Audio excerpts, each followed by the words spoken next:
Saya udah mau hidup dengan tenang, tugas saya hanya menceritakan kejadiannya, sudah selesai.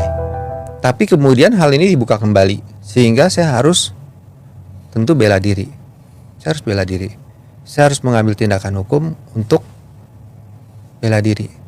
Kejadian ini sebenarnya bisa dihentikan, tapi hanya Pak Presiden yang bisa turun tangan. Yang lain nggak ada, yang pejabat-pejabat lain yang itu. nggak ada yang bisa.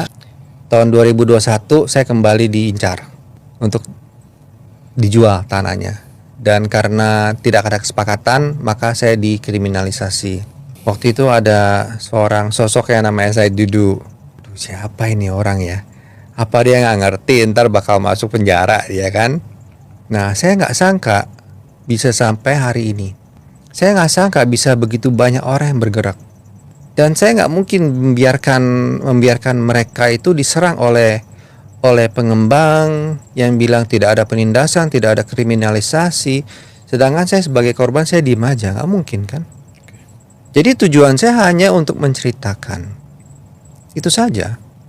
Dan ketika saya menceritakan di acara Kesultanan Banten, sebenarnya itu udah selesai.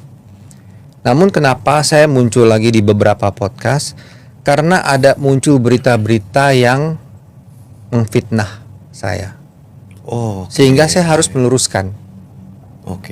Ketika saya podcast, keluar lagi berita bohong. Saya harus meluruskan lagi.